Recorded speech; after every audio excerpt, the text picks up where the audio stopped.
Continuity. The man in the opposite seat began by introducing himself, as he wanted to ask several questions. He said that he had read practically every serious book on death and the hereafter, books from ancient times as well as the modern ones. He had been a member of the Psychical Research Society, had attended many seances with excellent and reputable mediums, and had seen many manifestations which were in no way faked. Because he had gone into this question so seriously, on several occasions he himself had seen things of a superphysical nature. But of course, he added, they might have been born of his imagination, though he considered that they were not. However, in spite of the fact that he had read extensively, had talked to many people who were well informed, and had seen undeniable manifestations of those who were dead, he was still not satisfied that he had understood the truth of the matter. He had seriously debated the problem of belief and non-belief. He had friends among those who firmly believed in one's continuity after death, and also among those who denied the whole thing and held that life ended with the death of the physical body. Though he had acquired considerable knowledge and experience in psychic matters, there remained in his mind an element of doubt, and as he was getting on in years, he wanted to know the truth. He was not afraid of death, but the truth about it must be known. The train had come to a stop, and just then a two-wheeled carriage was passing, drawn by a horse. On the carriage was a human corpse, wrapped in an unbleached cloth and tied to two long green bamboo poles, freshly cut. From some village it was being taken to the river to be burnt. As the carriage moved over the rough road, the body was being brutally shaken, and under its clothes the head was obviously getting the worst of it. There was only one passenger in the carriage besides the river.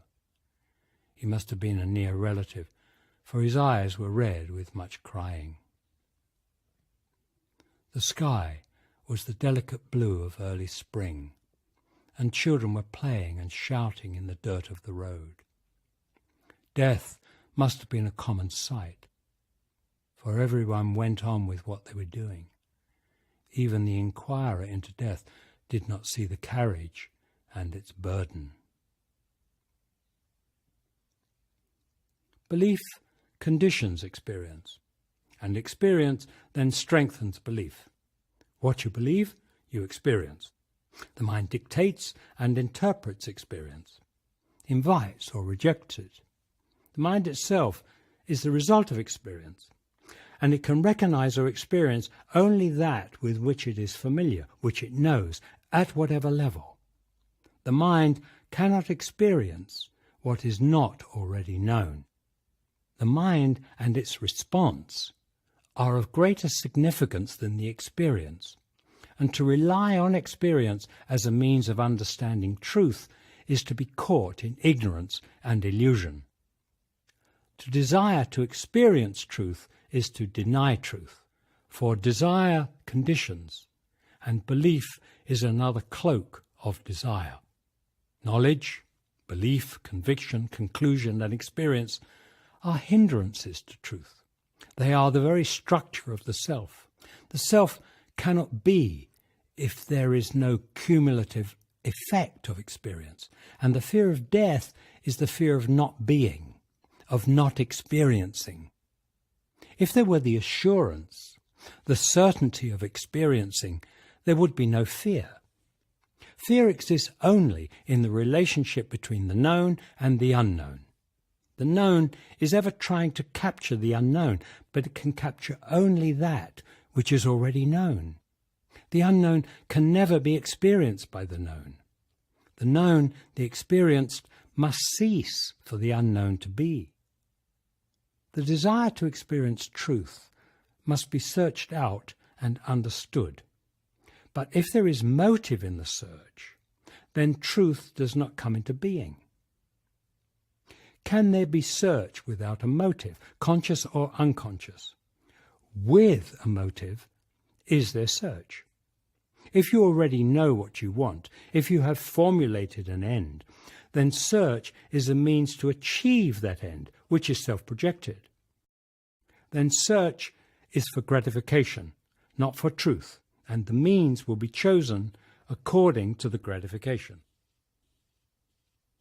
The understanding of what is needs no motive. The motive and the means prevent understanding. Search, which is choiceless awareness, is not for something. It is to be aware of the craving for an end and of the means to it. This choiceless awareness brings an understanding of what is. It is odd how we crave for permanency, for continuity. This desire takes many forms, from the crudest to the most subtle. With the obvious forms we are well acquainted, name, shape, character, and so on, but the subtler craving is much more difficult to uncover and understand. Identity as idea, as being, as knowledge, as becoming, at whatever level, is difficult to perceive and bring to light. We only know continuity and never non-continuity. We know the continuity of experience, of memory, of incidents, but we do not know that state in which this continuity is not. We call it death, the unknown, the mysterious, and so on. And through naming it, we hope somehow to capture it, which again is the desire for continuity. Self-consciousness is experience, the naming of experience, and so the recording of it. And this process is going on at various depths of the mind. We cling to this process of self-consciousness in spite of its passing joys, its unending conflict, confusion, and misery. This is what we know. This is our existence, the continuity of our very being, the idea, the memory, the word. The idea continues, all are part of it. The idea that makes up the me. But does this continuity bring about freedom, in which alone there is discovery and renewal? What has continuity can never be other than that which it is, with certain modifications, but these modifications do not give it a newness. It may take on a different cloak, a different colour, but it is still the idea, the memory, the word. This centre of continuity is not a spiritual essence, for it is still within the field of thought, of memory, and so of time. It can experience only its own projection, and through this self-projected experience it gives itself further continuity. Thus, as long as it exists, it can never experience beyond itself. It must die. It must cease to give itself continuity through idea, through memory, through word. Continuity is decay, and there is life only in death. There is renewal only with a cessation of the centre. Then rebirth is not continuity. Then death is as life, a renewal from moment to moment. This renewal is creation.